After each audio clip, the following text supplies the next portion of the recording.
So, joining me is Grace Byers. You may know her from, shows like Empire and now recently Harlem, which is on Amazon Prime. Such a great show, phenomenal show, by the way. And so we're just gonna chat. We're just waiting for Meagan to join us, Meagan Good. But when she joins us, we'll let her back in. So I guess before we get started, I just wanted to ask you, when you started in this industry, how did you sort of navigate that? And I know you're from the Cayman Islands and coming to America, and how did you sort of navigate that, coming to a new country, a new continent? Talk a little bit about that. Yeah, that was, I think it was a bit of a doozy because, there wasn't really a path that was carved out for me ahead of time. And so there weren't a lot of Caymanians doing the acting thing at the time. And I wasn't really sure how big to dream. I didn't know if I could have the permission to say, I'd like to be in films or I'd like to be on national television. I just knew that I wanted to act. I knew that acting and performing were my passions. And so I was just grateful for any opportunity that came my way in order to be able to do that and to make a living while doing that. So I had very smaller, limited dreams by saying, hey, if I could just do theater for the rest of my life and make a living while doing that, that'd be great.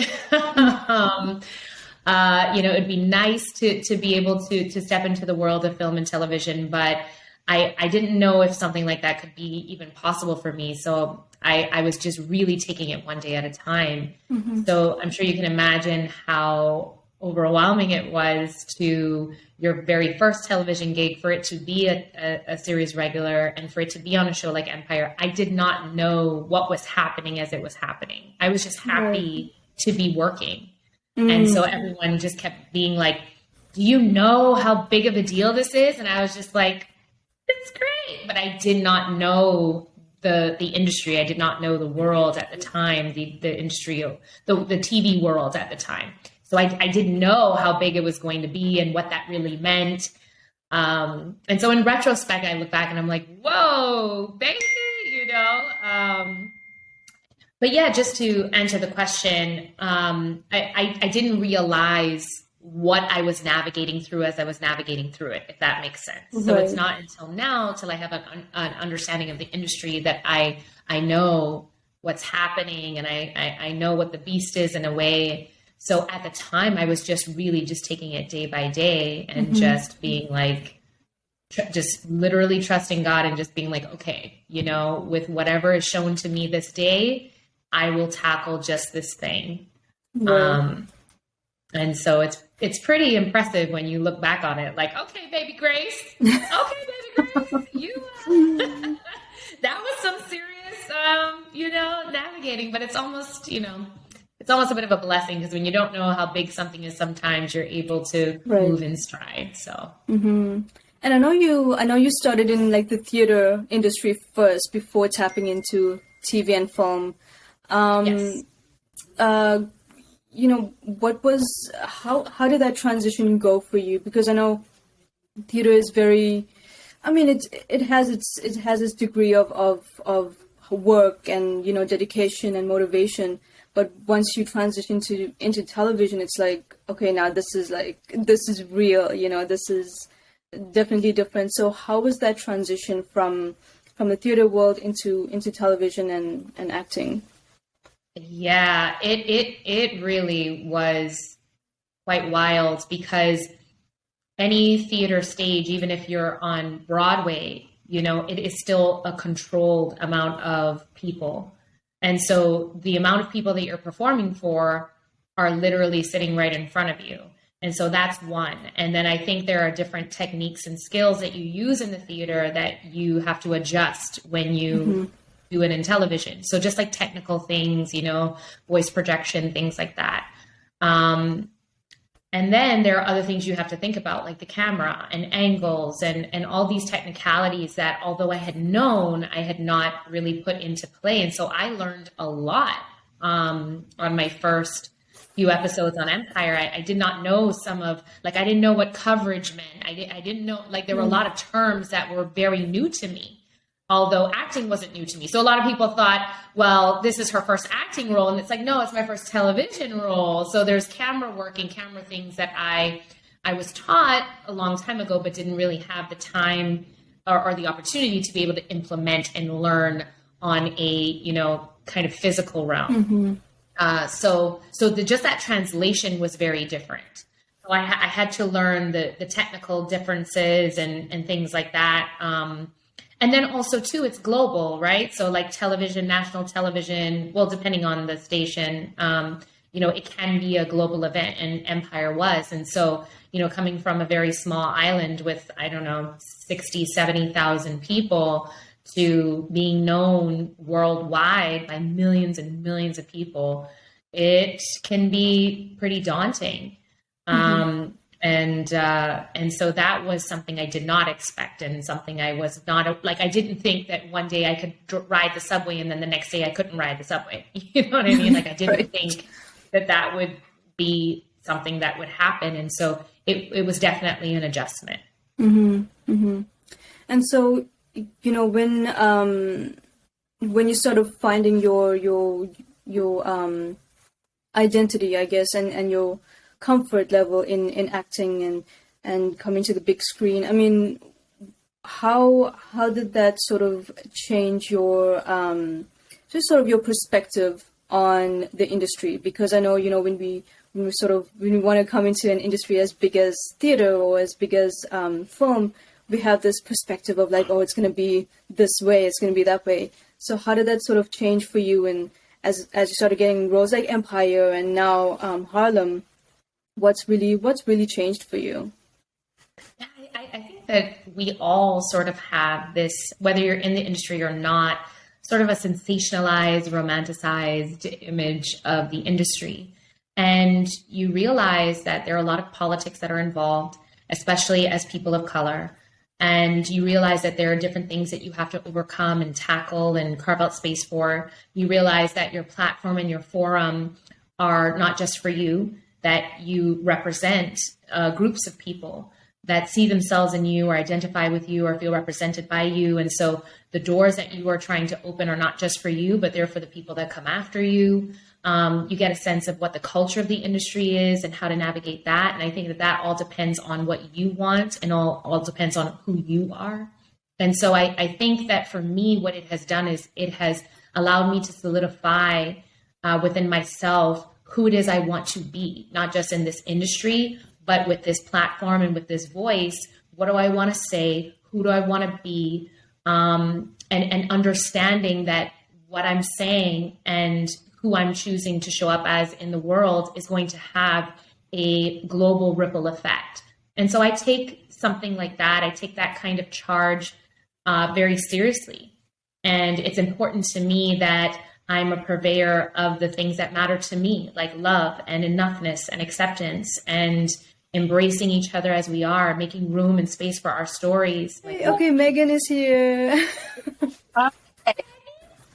Hi. So, see you, baby. Hey. Hey, how are you? Good. How are you? Good. Thanks for joining us. Sorry about the technical difficulties there, but Oh, that's okay. We got it in now. good, perfect. So before you joined us, we were just kind of talking about her early career and how Grace kind of got started and what sort of challenges she navigated. So I was just curious to know, you've been in the industry for almost 20 years now, for more than that, I would say. So what, you started as a child actor as well. And so how did you sort of navigate that, growing up so young and then having to transition into this adult world of acting? Yeah. When I started, it was more of a hobby. By the grace of God, I didn't have a stage mom. She was really easygoing. Other kids went to ballet practice or soccer practice. I went to auditions. And then I think, one of the biggest things navigating it was having my mom there and still really being a kid and doing kid things as well as working. And then I think the hardest season, though, was that transition from child actor to adult because, I was playing so young for such a long time. I turned 23 on Roll Bounce and I was kissing Bow Wow, playing 16, and Bow Wow was actually 16. Well, And so it was an interesting kind of transition. And then when I kind of got to that point, I think one of the things that really helped me was 21 Questions music video, because 50 was a huge artist at that time. And I was like, okay, this is a national commercial. If I do this music video, it's something that plays consistent. And if I present myself as a woman in this video, then I'm constantly giving the messaging, that she is now a woman. And that worked for me exactly the way that I hoped that it would. But it also turned out that it pigeonholed me after a few years because I kind of became like the sexy girl or the love interest or, all of those things. And then what ended up happening is by the time I got like 26, 27, it was really hard to transition out of those roles. And so I've kind of in a way had to reinvent myself a few times over. By the time I was 30 is, when I chopped off all my hair and I was like, okay, let me get rid of the stripper hair. Let me like present myself as like more of a serious actor. And that really kind of got me back into TV. Because, when you're in someone's living room once a week, they sit with you, they grow with you, they feel that they know you more, and you get an opportunity to show more of this character and more of yourself for that 30 minutes every single week. It's been a really, really interesting journey. Definitely not without its bumps and bruises, but it's also been the most incredible journey, and I'm thankful. Even starting as a child actor, people knew who I was, but I wasn't as big as like a Macaulay Culkin or a Raven Simone. So I'm grateful that my crawl has been slow and steady but consistent. And so, God's been really good. good. I'm glad. And Grace, I wanna, kind of piggyback on that question of like how audiences get to know these characters, weekly and, in their living rooms, how these characters develop in front of audiences. Can you talk a little bit about, for instance, your character on Empire and how that sort of developed over time and what you sort of learned from those experiences as well? Megan really hit it on the head.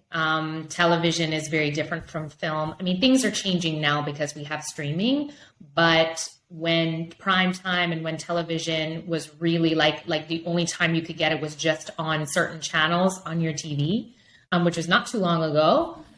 That experience of you being in a robe, munching your favorite food, and then this person coming into your room on screen every single week at a certain time made you feel like this person was your friend. You knew this person intimately, as opposed to the theater experience where you would walk in to it's a whole experience. Like you have a sound system and it's an environment that, that isn't your home, and it feels a little bit more formal, and there's all of this stuff. And then boom, these stars come on your screen, and then it's out. And then you leave the theater and you leave them in the theater, so you feel more distant as opposed to what Megan just described. And so I think that there are pros and cons with that, because the pros are that people are invested in you and they're invested in what it is you bring.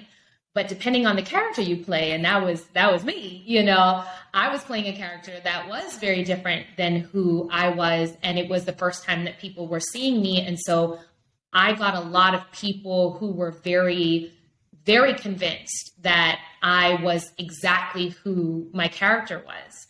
And so, and although some people are like, oh, that's such a compliment because you really played that part, girl.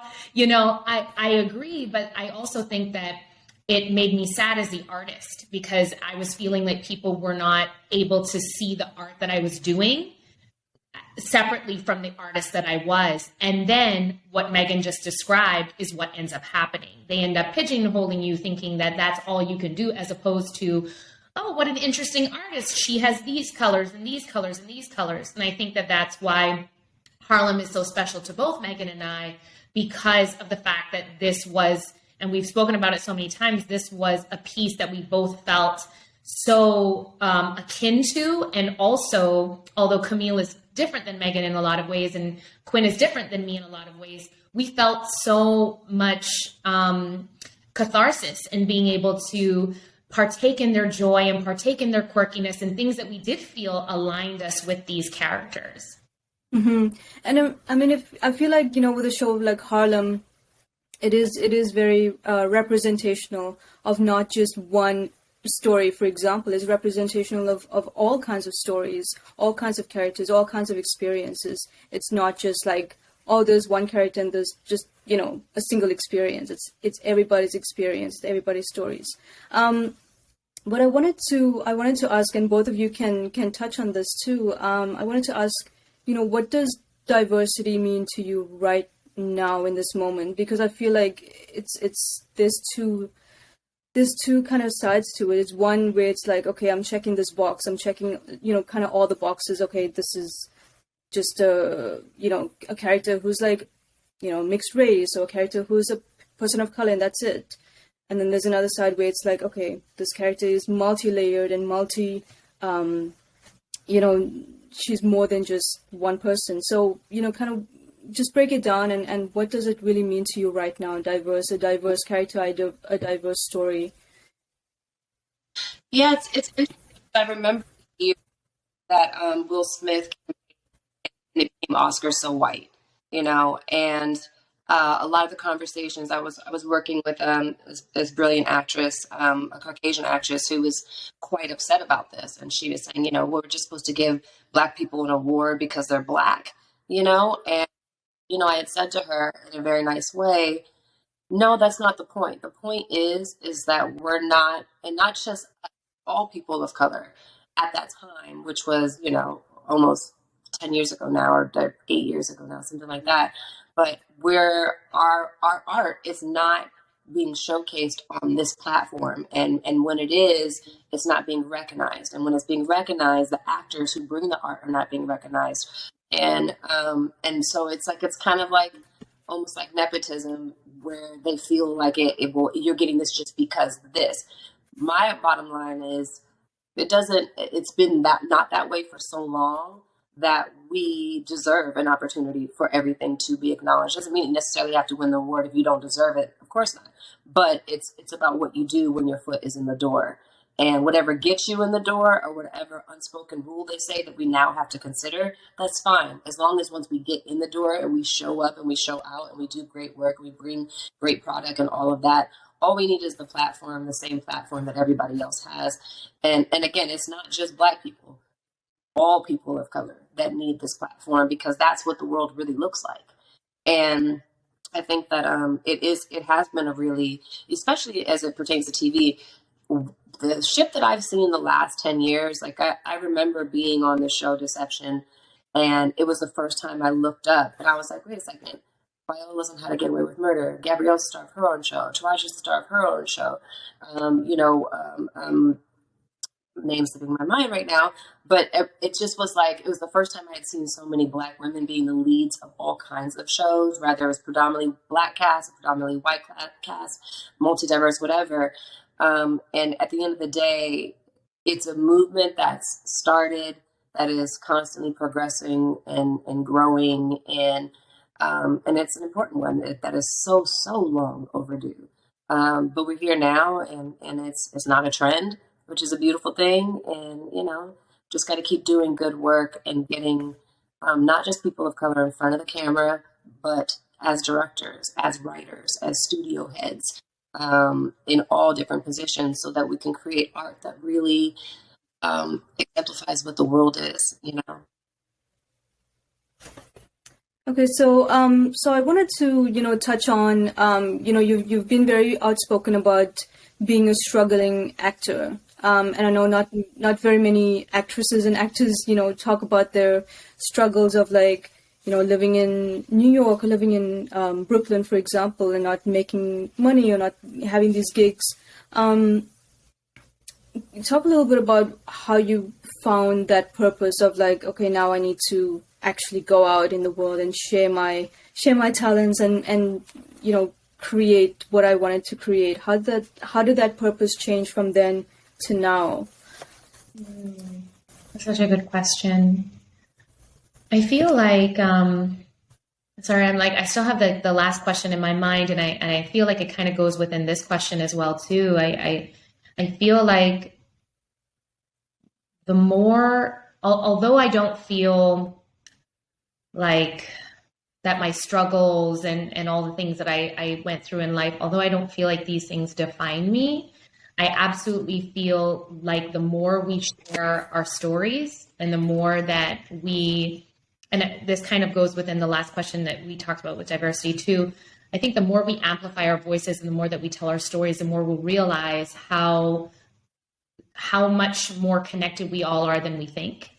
And I think that, that's such a powerful thing just in general. And so when you think about how you want to show up in the world, when you think about the kind of art that you want to stand behind and the kind of art that you want to create, it's those things.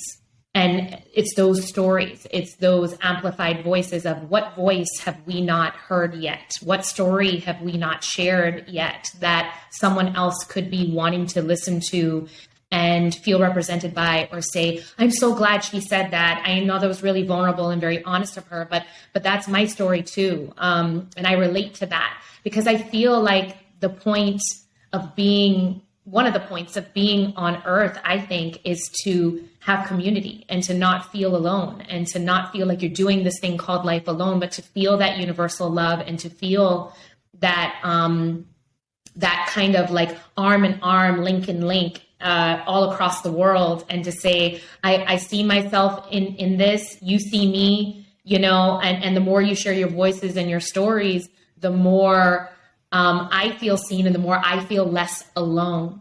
And I think that that's really important. So whether that's in terms of diversity and representation, whether that's in terms of your art, and I think that inherently kind of answers the question there, because I think in the past, during my struggling years, it was about how can I make it, right? How can I create this art for me? And now it has turned into, oh, this is much bigger than Nino Brown, honey. This is bigger than Nino Brown. You know what I mean? This is about the world. Whether or not the world will hear or see or any of that, this is about stretching across multiple communities and saying, you're not alone. I see you. I hope you feel loved. I hope you feel represented. I hope you feel empowered, and just empowering other people to step into their purpose as you step into yours. Mm. Does that answer your question? No, it does. It does, definitely. But I was curious to know, having been trying to find your identity and finding your voice in this industry, was it someone in particular that you sort of looked up to and said, yep, I want to follow that person, or I want to, kind of just do what they're doing in a way? My mom.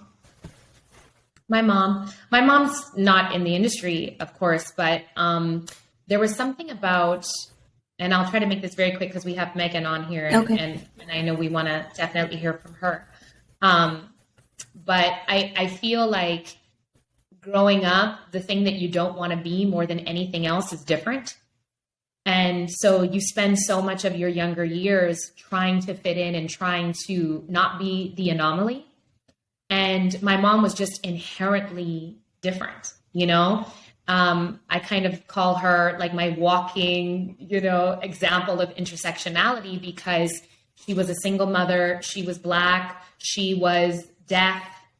All of these things. She still is, deaf. And, she was raising these two young girls to the best of her ability. And so everywhere she went and everything she did, it stood out. The way she spoke, the way she communicated. And so I feel like all of my life, I grew up going, Mom, please don't make a scene. I don't want anyone looking at you. I don't want anyone critiquing you. And so I in a way, tried to make her small. And the one thing my mom never did was allow that.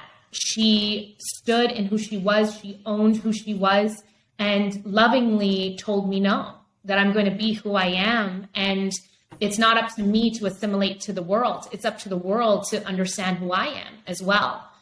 And I just thought that was so powerful. And although I didn't get it as a child, as an adult, I look back and I go, what a shero, what a woman. And so she has inspired me to stand not in my difference more than it is in my uniqueness, and understanding that there's a space for me. And in her sculpting a space for herself, she's taught me how to do the same.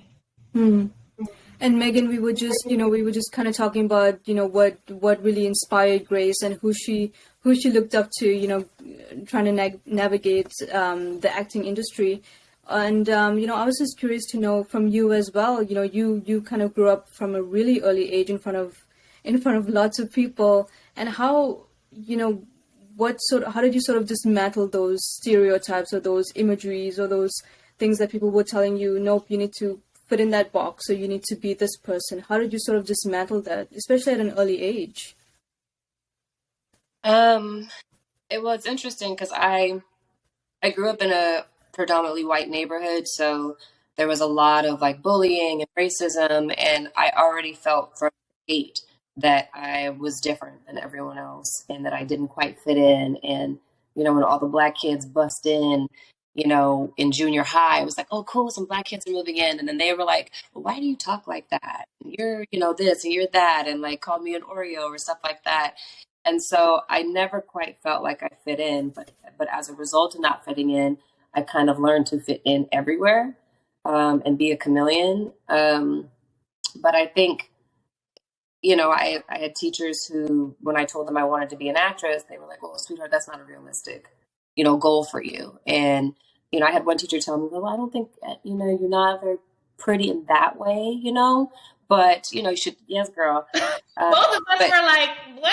Who said that? Yeah. Mm-hmm. Oh my goodness. My 7th grade teacher, I can't remember her name now, and then I ran into her years later and she's like, I always knew you'd make it, honey. Wow. But I think for some reason as a kid, I was always overconfident. It was like, oh, well, they just don't see it yet. Like one day they're going to see it. And, kind of like, I'll show them, I believe in me if no one else does type thing. And I think that's kind of how I navigated it with my relationship with God, and having a sense of self-worth and knowing who I am, and then constantly learning who I am in every season. And then self-confidence, like I can do anything. And then, as Grace said, having my mom there was a huge part of that, because she set the best example for being kind, and made me very aware of not believing my own hype, and understanding this is what I do for a living, but this is not who I am. And being able to have the perspective that this thing goes up and down, and I remember those experiences growing up. Like I'd go to a club and I'd have like 5 dudes with me, and I'd walk straight in and get a table and a free bottle, and then the next season I wouldn't have anything out, and I'd stand outside for 45 minutes and barely be able to get in with maybe one other girl. And every year that experience would change and kind of like switch off, and I'd take a few steps back, a few steps forward. But what it did was taught me that this isn't real, and to not take these things personal, and to not like be over prideful about, don't you know who I am? Don't nobody care who you are. We're all children of Christ, children of God, and we all lucky to be able to do something that we love for a living, something that we love doing for a living, because not everyone gets to do what they love for a living. And just having an attitude and a mindset of just complete, I'm so thankful to be here. I get to be here. It's a blessing to be here. There's a million beautiful, talented women in the world, but I get to do this and I get to excel at it. And also I dig my heels in. When I believe in something, nobody can change my mind, and nothing can get in my way. And those kind of all that wrapped into one has been the base that I've built everything on besides God. Mm.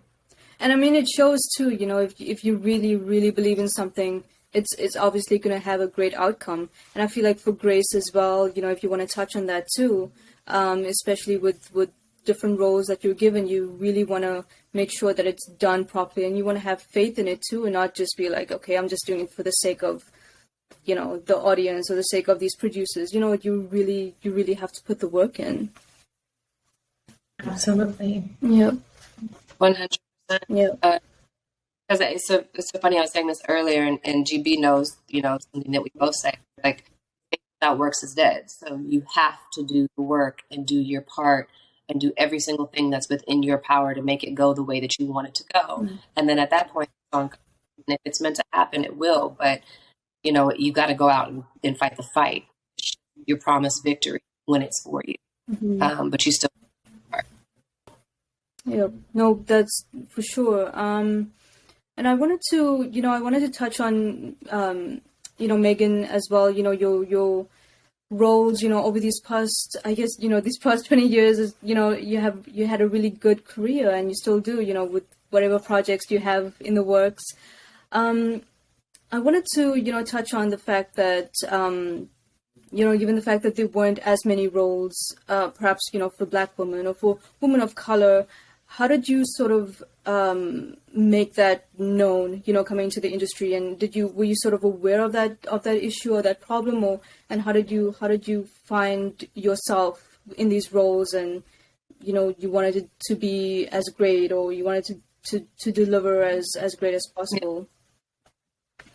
Yeah, I mean, coming into the industry, I was up against the same thing I was up against in the little, city I grew up in. So for me, I'm one of those people where I like to be positive. I like to choose positivity. I like to choose the silver lining. I like to choose my perspective and my attitude, because I want to have joy and I want to have peace. And coming into the industry and realizing that good characters for kids of color and women of color in general were far and few in between, I just took the attitude of like, I'm going to be thankful for what I get. I'm going to force the hand on anything and everything that I can. And when I get disappointed, I'm just going to say, you know what? I have a choice. I can sit here, I can be disappointed, or I can do something to do my part to continue to excel in this space and to make it easier for the little Black girl behind me or the little brown girl behind me, so that they have more opportunities and they don't have to go through what I went through, the same way that I didn't have to go through what, Angela went through or Hallie went through, the same way that Hallie or Angela didn't have to go through what Cicely Tyson or Miss Ruby Dee went through. And so in every generation, I think it's our responsibility to, yes, continue to excel and do the things that we're excited and we're passionate about. But in this business, 9 times out of 10, you get told no. 9 times out of 10, you get disappointed. And so I think, to me, everything is an attitude. I don't want to live in a space of disappointment. I want to live in a space of getting excited when I do make something happen. And I want to live in a space of having a positive attitude, no matter what the outcome, being excited for my sisters, no matter if somebody gets something that I really wanted, or, me and Grace were both up for a project and we're talking back and forth about it. And I'm telling her what the casting director told me. She's telling me what she found out. And it was really not, there's no competition. It's like whichever one of us gets it, that's going to be amazing, and we're going to support each other, and we're going to be excited for each other. And I think just having just certain attitudes and mindsets and understanding that at the end of the day, God's in control of everything, and what is yours will be yours. Yep. And what is be someone else's. And guess what? You can't take it from them the same way they can't take it. It's really, everything to me is about how you approach it, because it's right. Do you want to touch on that too, Grace? Or? I was just remembering the example that she was talking about, and it's like it went even further than that. Like we were like gonna help each other be on tape for it. Like, girl, can you like help me be on tape for the same thing that you're going out for? And then the result. I won't tell you what it was, but I will say that one of us got it, and we were thrilled as a unit that one of us got it. You know what I mean? And so it's like, it's even more than what you could expect or hope for, because, that's not really what you're used to, not just in the industry, but in the world. You know what I mean? It's like, let me help you get the promotion that both of us are up for. Like, what? But that's just a testament to, Meagan talked about kindness, and she talked about her mom teaching her kindness. And I think that really is one of the definitive things about Meagan is just how kind she is, and really how she leads her sets with kindness, that kind of kindness.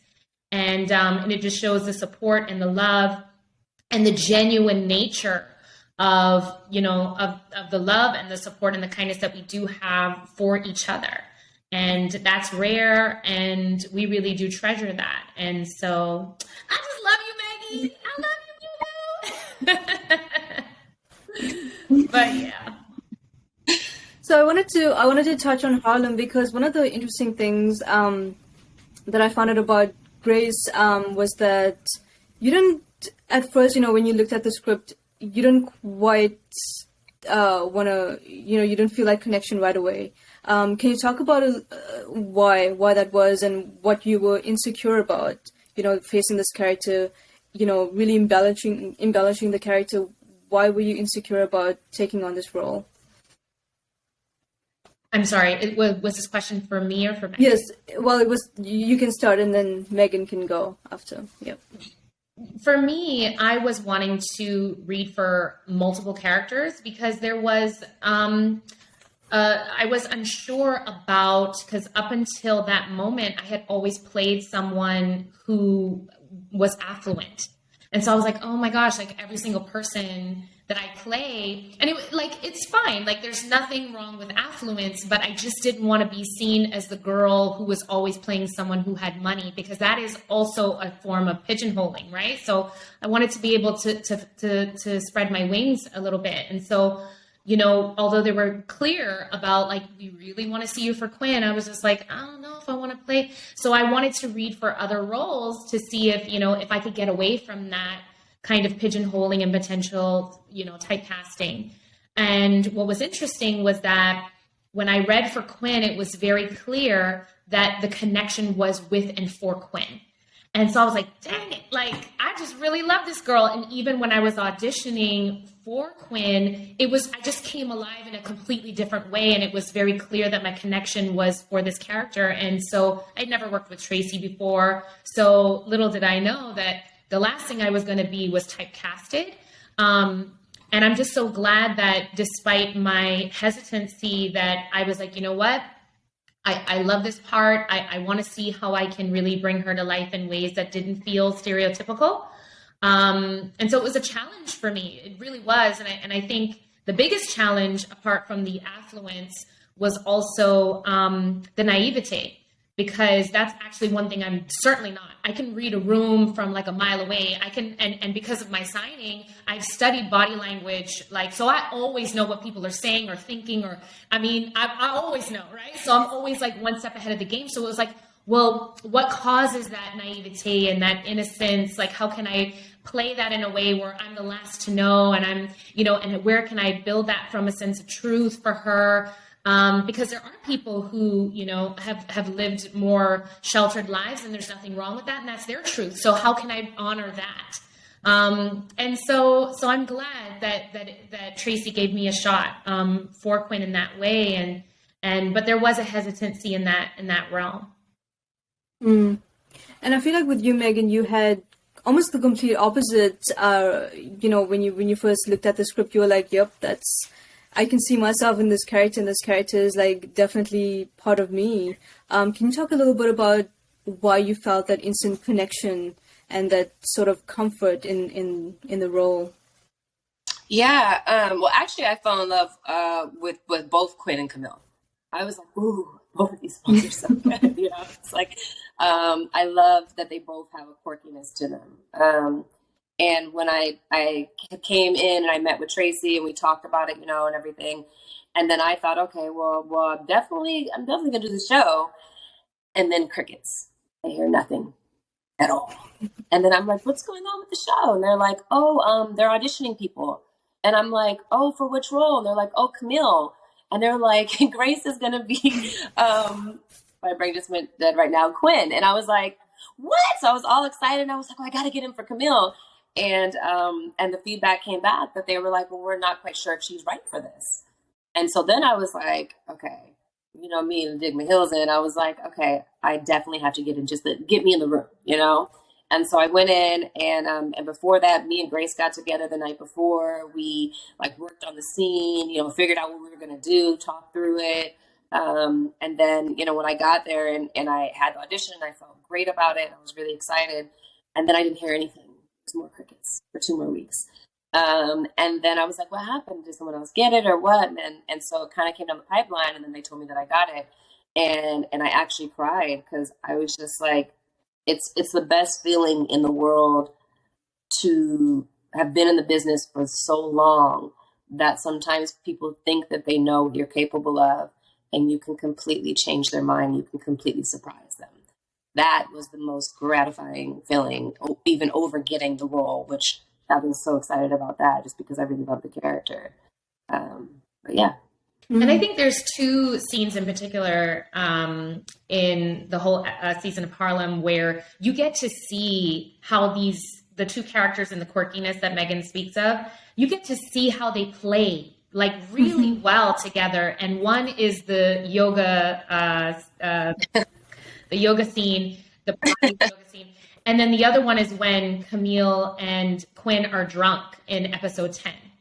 And you get to see just how these, like quirky kind of characters, how they align so well and how they ended up becoming friends even, because you can see that alignment. And so I really love that because although they share those qualities, they're still very different, but they're kind of similar in some ways as well too, which I love.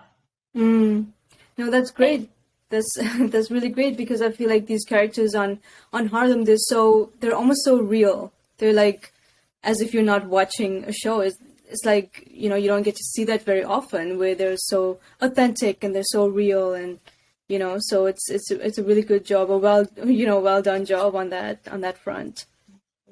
So both of you are very faithful, and I feel like you're always, on your Instagram, you're always like, thank God for these opportunities. And, it's very much, giving that grace to God. And I was, going to Grace here, talk a little bit about how that, how faith kind of kept you going and, especially in the days where you're the struggling actor and the struggling, in these days where you felt like, okay, there's nothing going for me at this point. How did that keep you going? What kept you going in those days? Yeah, I had an experience in New York where I was working full time in retail, and I was really trying to make ends meet. And one night I was walking home and I got hit by a truck, and my life really changed that night. I felt like I was a bit of a hamster on a wheel, but then after I got hit by the truck, I had to stay in bed for like 2 weeks. And it really caused me to think, and it made me go, okay, what am I doing here? What do I want? What is the bigger picture? And I think that was a moment for me where things started to shift from I'm here for me into I'm here for a bigger purpose, right? Like there's a reason why I'm still alive. I think there are things that I need to do in the world, not for me, but for other people. And so really pressing into my faith, I grew up in a faith-filled household, so did Meagan. And, really pressing into my faith was something that really made me look more beyond passion, which is my artistry, and more into purpose, which I think each and every single one of us absolutely has a purpose. And so, so just kind of pressing into my relationship with God and pressing into my faith, it was more of like, okay, what am I, and passion and purpose can absolutely intertwine and does all the time. But I think the pursuit of both may look different. And so I think for me, it was just about how do I fulfill my purpose on this earth? And so just pressing in and trusting that the road to what it is you want may not always look linear, but that you could go to all these different places just to end up where you've always wanted to be, in a sense. And then to understand that why you wanted it has now changed. So it's not just for you, it's for a greater good. I think just that daily pressing into God, that daily pressing into purpose through the divine, I think for me was something that was really important. And it goes back to what we were talking about earlier with your voice and sharing your stories and knowing that this is bigger than you. And so I think from that place is where my artistry comes, but it's also where when I do public speaking or motivational events, those are the things I speak about. And then when I write my children's books, like those are the things that feel purpose driven. And so it's just, again, it's just so much larger than me. And the more I plug in, the clearer I get on who I am and what I'm meant to do. Mm. Yep. And Megan, do you find those similar experiences as well, where, you know, the stronger the faith, the stronger the purpose? For sure. I believe we have a common purpose, which, you know, I think we're all here for each other. We're meant to help each other, and our experiences, rather good or seemingly bad, are a blessing for someone else. And then I also believe we have a purpose that is just ours alone, for why God created us, why he chose this, you know, mom, this dad, you know, these features, these abilities, these passions, these whatever they yourself. And I believe that, you know, we're always on a journey of trying to like figure out the fullness of what that is and to live up to our full potential for what we were created for, in the time that we have, however much time that is. And so I think you know, in terms of acting, the first time I ever like asked God, because I was like 19 and I was really struggling to get work, and I was in that weird transition stage between young woman and child, and I would just watch people around me getting jobs, and I was like, dude, like, why am I not working? And it was the first time I was like, I never even asked God if this is what I should be doing, like if this is what he has for me. And so I basically like laid it on the altar, and I was like, all right, Lord, you know that I want this, but I give it to you because I want what you want for me more than what I think I want for myself. And that was the first time that I felt God saying like, no, this is a part of what you're supposed to be doing. However, this is not the whole thing. This is just a part of it. This is just the platform. And at 19, I didn't quite understand what that meant by the platform. But obviously, as I've gotten older, I began to realize what he means by it. And then also just get more like revelation of what that purpose is. But the first thing that I learned was God has so graciously given me this platform. And that's why I say, and I always love to say, like, there's a million beautiful, talented women. I just get to be here. So he's given this to me, and I do the work to meet him halfway, no doubt about that. But what am I supposed to be using it for? Because it's not just to be famous, because that's extremely overrated, except for if you're trying to get through the airport line quicker. I appreciate that. But other than that, so much other stuff comes with it. You got to really love what you're doing and know that it is bigger than you. And what I found was, you know, a huge part of my passion and purpose is working with young women and pouring into them and letting them know I've been places that they've been and that they're still going to win, you know, and that they're going to get all that God has for them, no matter what's been done to them, no matter what they've done, no matter where they've been. And I'm still discovering more and more, you know, what else God wants to use me for. But yeah, I feel just thankful that I get to build off of that purpose doing something that I actually love doing.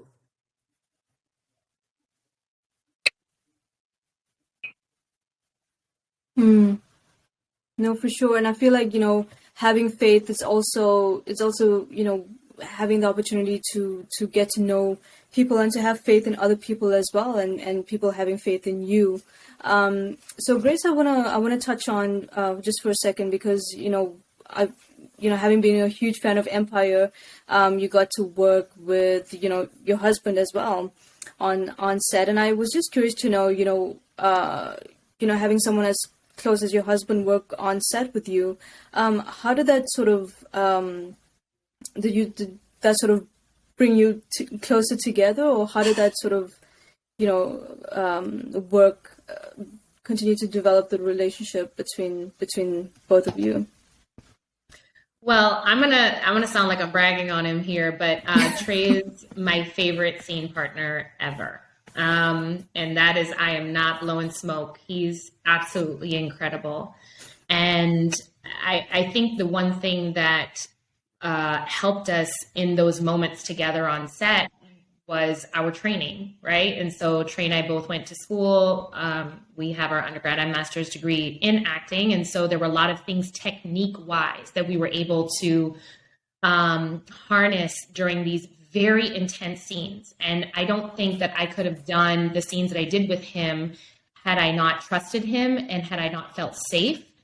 And so because there were a couple of times in Empire where we really did have those one-on-one moments, and they were always physical, and his character always wanted to kill my character and always had to put his hands on me. And so we were very careful and very clear about how we wanted to do this. And I'll never forget, I think it was season 3, the finale, or it was season 3, where my character was pregnant. We were on the rooftop and he had to literally like grab me by my shoulders and like almost like pretend like he was like choking me almost right after that. And it was a very intense scene.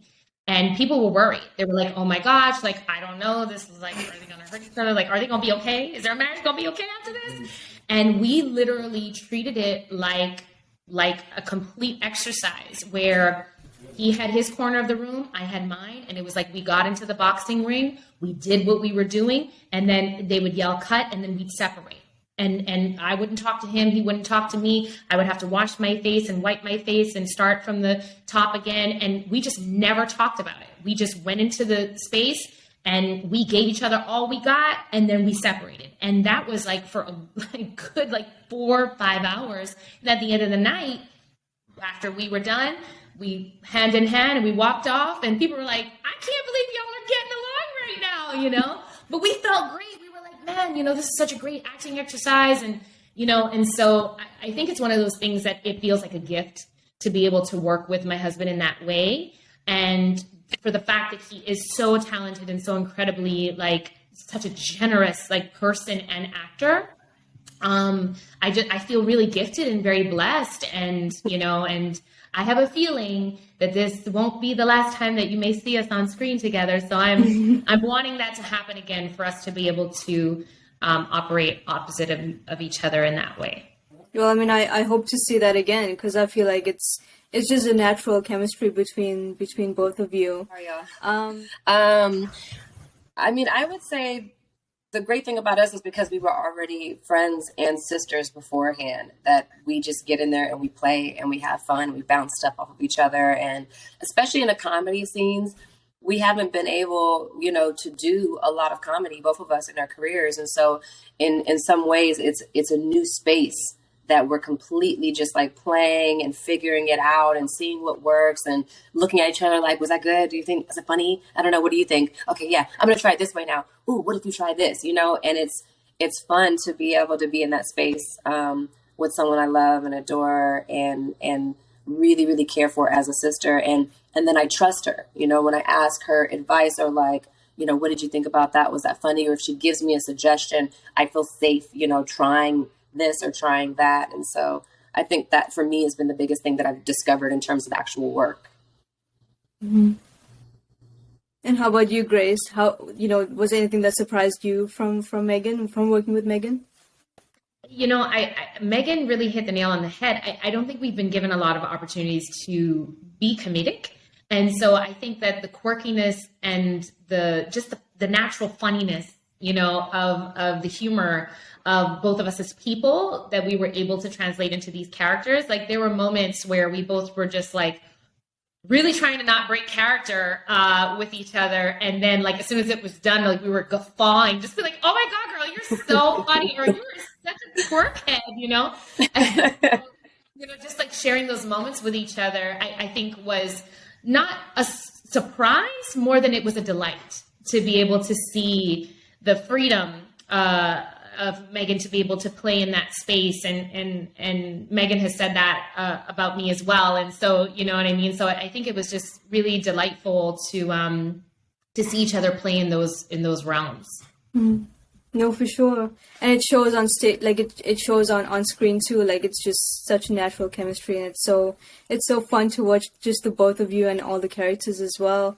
So, you know, Grace, I I was just curious as well because you're always very kind of careful of how you want these roles to be, and you want something. You said in a previous interview that the roles that you want the roles to be of substance in a way. Like you don't want it to just be like lines or just something simple. You want it to be of purpose and substance. So is this something that you're going to continue doing, in your further, with more projects upcoming? And what are you looking for when it comes to new projects?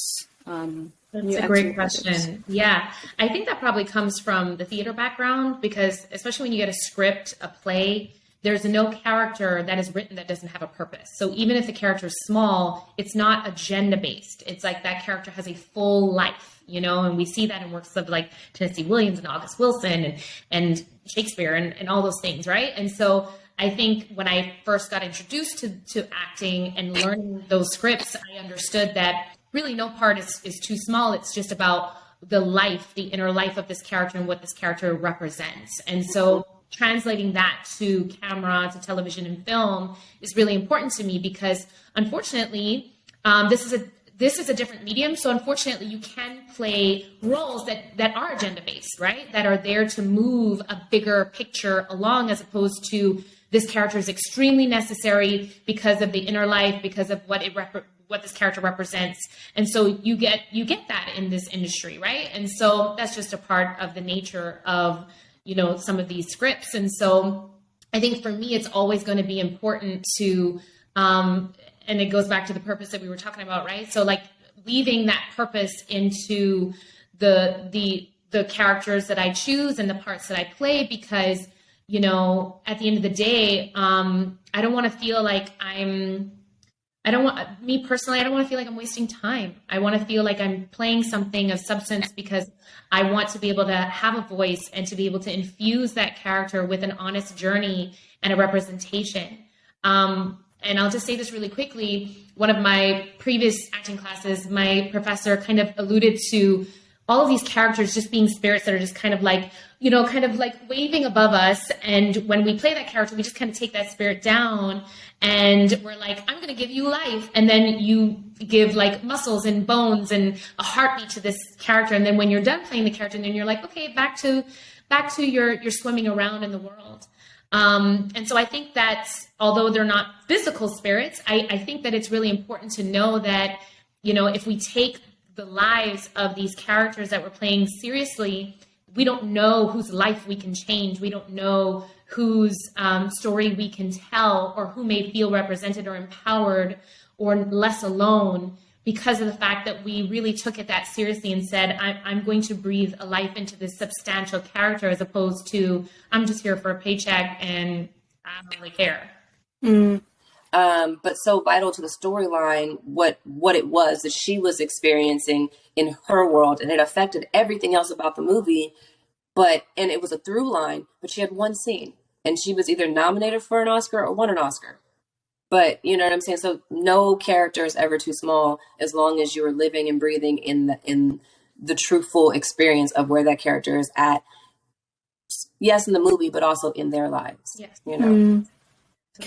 And sort of, kind of what Grace said as well, for you, Meagan, what's something that you look for when you navigate these roles, when you're given the script?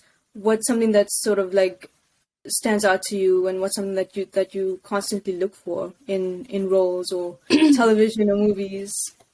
Right. I look for something that I think will be fun.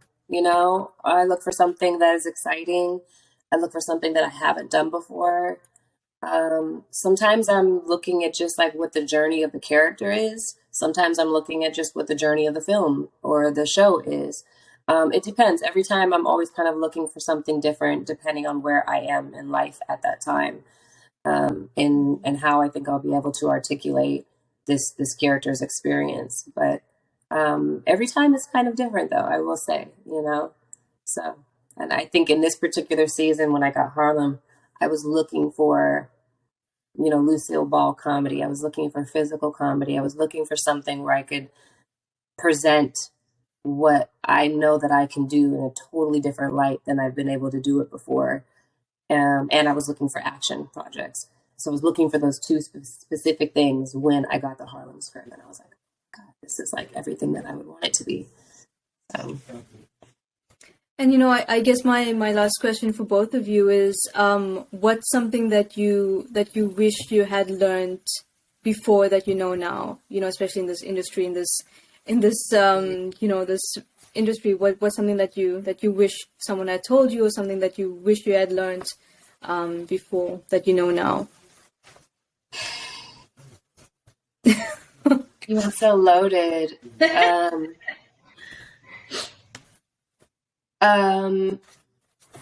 GB, why don't you go first? Okay. I think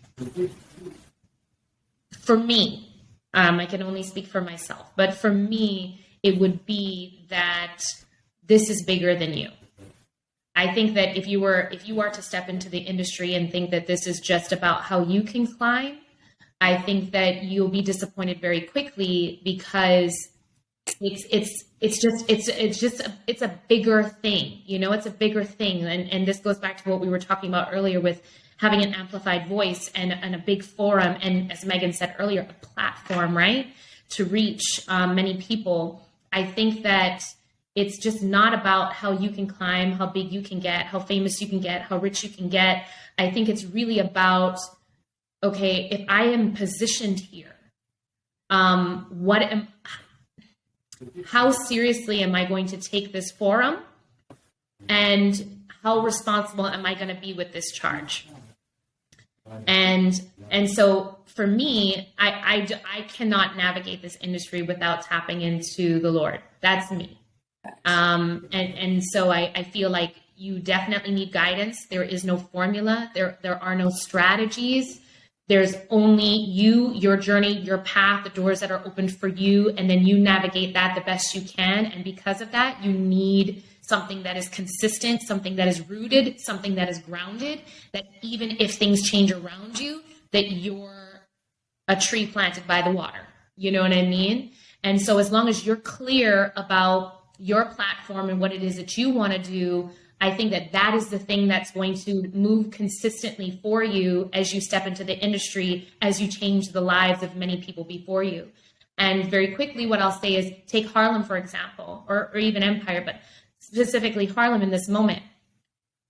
I no longer have the space, even if I did step into this arena and say, this is just for me. I no longer have the space to say that, because now there are a multitude of women of color who are looking at this going, I'm watching this. I'm telling everybody else to watch this. I feel seen by this. I feel represented by this. I feel empowered by this. I feel like your voice is my voice. Who see themselves in me and my experience, in Megan and hers, Shaniqua hers, Jerry hers. And so even if I wanted this to be a singular journey, it's not. And so I think that that's the one thing that I probably would have told baby Grace is this is, and we said this before, this is bigger than Nino Brown, right? So this is bigger than you. And I think that anybody coming into the industry, as long as you know that and you have that thing, and for Megan and I, it's our faith. But whatever that is for you, you have that thing that you lock into, knowing that whether the winds blow, come, go, what have you, that you're rooted and centered in what it is that you know that you were put on this earth to do, especially in the industry. Mm-hmm. I have three quick things to say. One, to piggyback off of what Grace said, it's so important because I think so many times people do pursue this industry thinking it is just about them, you know, and say stuff like, well, I don't have a responsibility. This is just my job, you know, whatever. And I think that's fine if that's your choice.